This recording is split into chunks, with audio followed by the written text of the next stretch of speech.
Olá, tudo bem com vocês? Especialmente vocês, torcedores do São Paulo, torcedoras do São Paulo. Tudo bem, gente? Como estão? Tranquilo? Comentar sobre a alegada insatisfação do elenco do São Paulo com o técnico Zubeldia, né? Algo que está sendo bastante veiculado por aí. E haveria, inclusive, uma panelinha, né? Ali no grupo. Se de fato essa panela existe, ela existe há muito tempo. Há pessoas que defendem que de fato ela existe e já está por ali há muito tempo. O que coloca um problema, né? Se de fato isso é verdade, o que fazem os dirigentes? Qual o papel deles? Não deveriam combater este problema? Toda vez que eu coloco essas questões aí, eu penso no significado do que seria o trabalho desses dirigentes do São Paulo. O que fazem os dirigentes do São Paulo? Vocês repararam que o São Paulo andou contratando muito mais gente aí há algum tempo atrás, inclusive o Milton Cruz voltando ao clube? O que esses profissionais fazem? O quê? Porque eles estão ganhando muito bem do São Paulo para não fazer absolutamente nada. O que faz o Belmonte? Você já parou para pensar? E o Muricy? O que faz o Muricy? Né? Bem, acho que sobre essa questão de uma possível rebelião, panelinha, acho que os canais da mídia alternativa ligados ao São Paulo, aqueles que são mais influentes, mais importantes, que têm capacidade, por exemplo, de dialogar com os dirigentes, talvez devessem chamar esses dirigentes para uma conversa. É claro que quando esses canais convidam alguém, não é muito elegante você submeter o convidado a uma situação de constrangimento. Sabemos disso. Mas é uma questão importante aí também para esses canais, né? Por quê? Porque saber lidar com um convidado, né, ou pressionando, né, e tentando, né, convencer, né, materializar a esse convidado a ideia de que isso é normal, é algo muito importante, porque, por outro lado, esses canais também têm os seus seguidores, né? Aquele público que sabe que numa TV, hoje não vai ter mais aquelas ações do jornalismo tradicional, antigo, de questionar dirigentes, de colocar dirigentes em constrangimento. Essas ações que eram praticadas pelo jornalismo esportivo no Brasil há muito tempo já não existem. A mídia alternativa, ela cresce, ela começa, de certa forma, a oferecer essa possibilidade, a ser um espaço para que o torcedor, né, de uma equipe de futebol consiga ouvir coisas diferentes sobre o seu clube, ter análises diferentes sobre o seu clube, ter julgamentos, enfim, entrevistas importantes com os dirigentes, em que coisas importantes sejam perguntadas para ele. Aqui eu não estou com isso, sabe, gente, condenando um canal ou outro. É apenas uma questão mesmo de reflexão, né? Eu não estou com isso aqui falando que eu sei da dificuldade mesmo de colocar um convidado numa situação de constrangimento, né? Mas não tem o que fazer. Talvez seja o caso mesmo. Para você, existe essa insatisfação no elenco do São Paulo com os jogadores? O que você acha? Vou comentar sobre isso aí com calma, né? Mas antes disso... Sua sorte fala mais alto com PagBet, seu novo site de apostas esportivas. Melhores cotações, saques rápidos via Pix e jogos ao vivo para você se garantir nas apostas. PagBet, acertou, tá pago.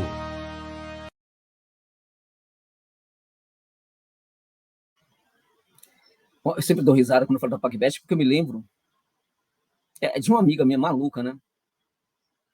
Que faz muitas apostas, né? Fez uma aposta louca, deu sorte, ganhou um bom dinheiro. Combinou um monte de coisa, um monte de jogo.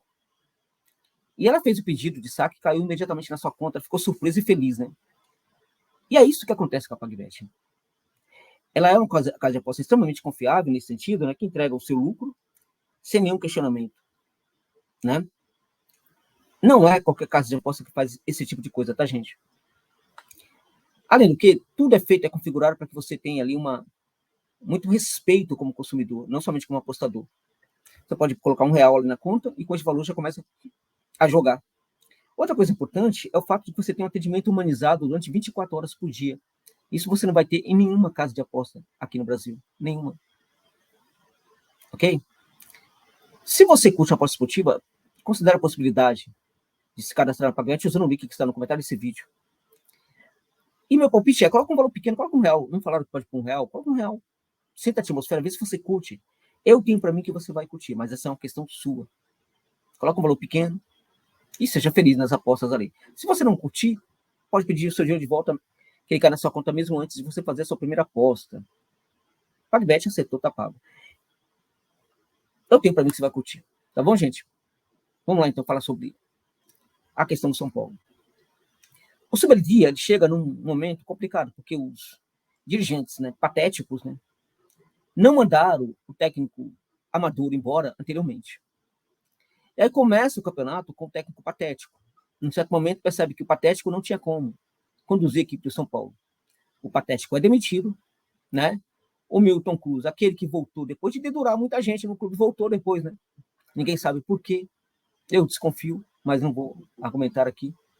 Ele dirigiu um jogo ali que foi até bem. Depois chegou o Superdia numa pressão, né? E conseguiu lidar muito bem até, vamos combinar, até aquele jogo contra o Cruzeiro, né? Aquele jogo contra o Cruzeiro, porque ali o São Paulo já deu uma demonstração que as coisas não estavam bem. Quanto tá cheio de Corba no Morumbi, o São Paulo fez 2-0, foi difícil, mas o Tacheres é uma equipe muito boa, muito forte. Deu para entender.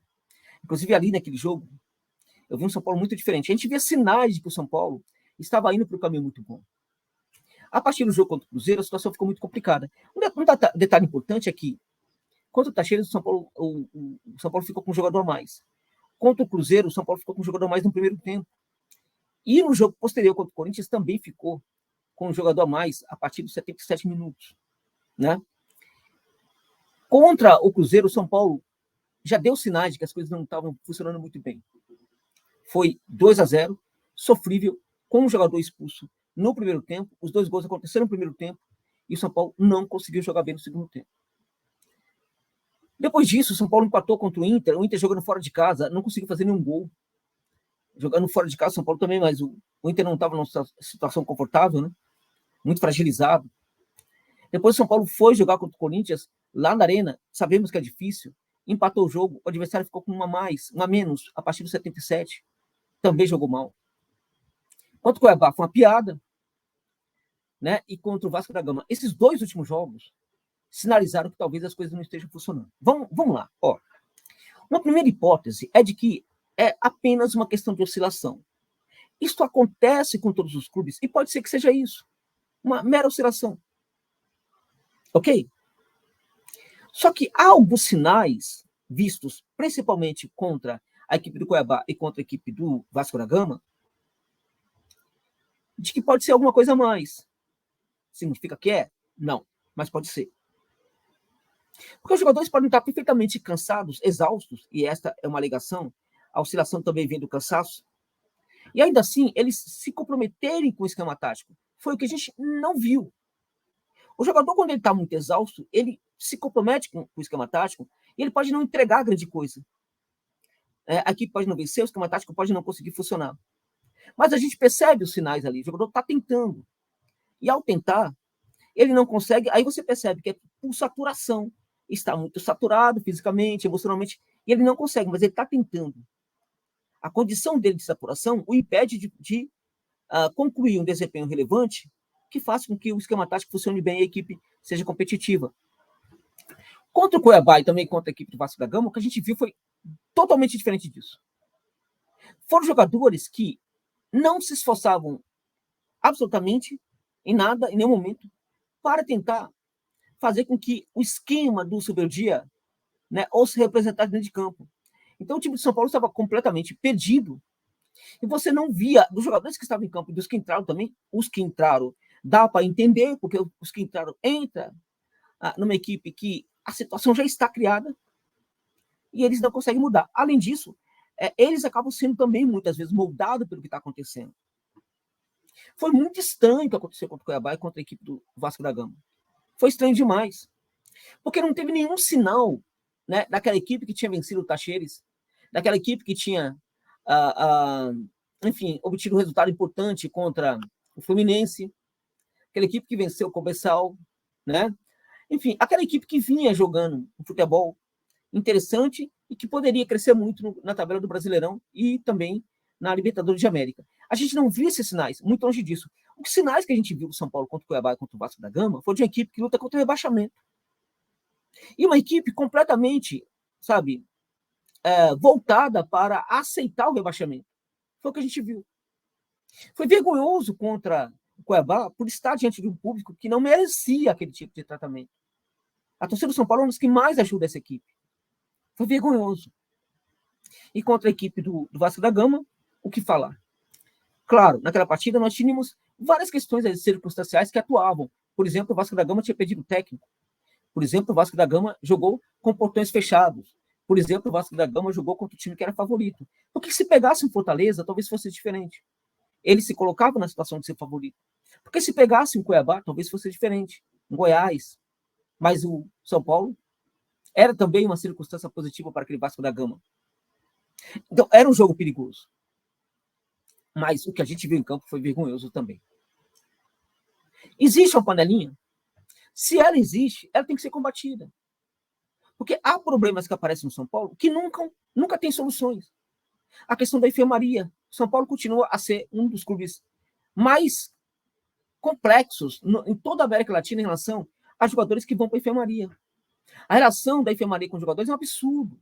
O número de atletas que vão para lá e o número de atletas que demoram para sair de lá. E o número de atletas que, quando de lá saem muito mal. Isso precisa ser resolvido, definitivamente. Tem um problema no clube aí, este problema. E tem um problema no clube também, um outro problema no clube que talvez seja a Cotia, que para mim tem um funcionamento abaixo do esperado. E talvez tenhamos um problema também quanto ao desempenho em virtude, sim, de uma possível rebelião dos jogadores. Agora, se isso não for resolvido definitivamente, né?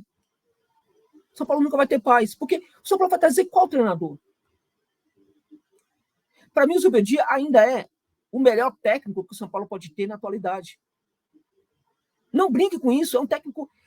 Eu acompanhei de perto o trabalho dele, eu vi o que ele fez na LDU, eu vi o que ele fez no Lanús, eu vi o que ele fez até no Racing, quando ele estava... há muitos anos, né? Ainda não estava um trabalho tão consolidado, fez um trabalho espetacular no Racing, sobretudo de chamar a atenção para a necessidade de reestruturar o clube. É um cara muito consciente. Agora, não tem condição, gente. Tem muita gente já falando fora Zubeldia e tal. Tudo bem. Aqui no Brasil não tem ninguém melhor que ele. Neste momento, ninguém. Há um fantasma aí agora, que é o Diniz, né? Diniz. É para rir, né? Dá para rir, porque não tem condição. Não tem o mesmo nível. Né? Então, eu acho que essa situação aí é complicada, a gente tem que ficar muito atento para os próximos jogos. E acho que tem que ter cobrança sobre os dirigentes. Por que o torcedor nunca cobra dirigente? Cobra técnico, cobra jogador. Por que não vão para frente da casa do Casares e ficam lá? Afinal, o torcedor organizado tem tempo, né? É claro que tem alguns aí que são muito amigos, né? Dos dirigentes e nunca vão fazer esse trabalho. É o tal do torcedor chapa branca, né? Organizado chapa branca, muito bem financiado, né? Muito bem financiado. Tem alguns deles que sabem muito bem do que eu estou falando, né? Então, esses caras nunca vão criticar nada, nunca vão reclamar nada. Vão, pelo contrário, vão, se for o caso, fazer um trabalho para desgastar ainda mais a comissão técnica. Né? É isso. Mas o fato é que as coisas não estão boas. É preciso que a torcida, neste momento, fique com o técnico, que ele é o menos responsável pelo que está acontecendo neste momento. Tá? Por certo que pode haver assim, uma rebelião ali. Agora, cadê o Muricy? Muricy, cheio de moral, né? Todo corajoso. Aqui é trabalho meu filho. Por que ele não ajuda o técnico nesse momento? Ele nunca ficou do lado do técnico, desde quando ele virou dirigente do São Paulo. Em nenhum momento ele ficou do lado do técnico. Nunca. Tá? Sempre ficou do lado dos dirigentes mais tradicionais, Casares, pessoal do clube social, né? Eu não entendo ainda como tem muita gente que ainda adora o Muricy, né? O Muricy hoje é um problema para o São Paulo, gente.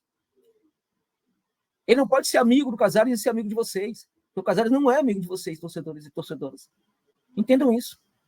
As coisas não estão fáceis e os dirigentes precisam ser cobrados. Por que não? E aí, Muricy, sabe? Uma fala dessa no estádio. E aí, Casares, tal, não sei o quê. Né? Por que não cobra que eles apareçam nesse momento? Por que só para cima do técnico, né? Então as coisas não estão funcionando. E se de fato existir uma panelinha no São Paulo, tem que pegar esse bando de vagabundo, sabe? E tratar como eles merecem. Porque estão nos maiores clubes do mundo, gente. Ganham salários astronômicos. Quem eles pensam que são?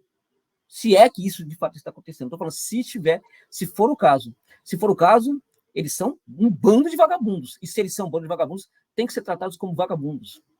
Né? Com rigor. Porque o São Paulo vem antes de qualquer um deles. Tá bom, meus amigos? É isso. É isso.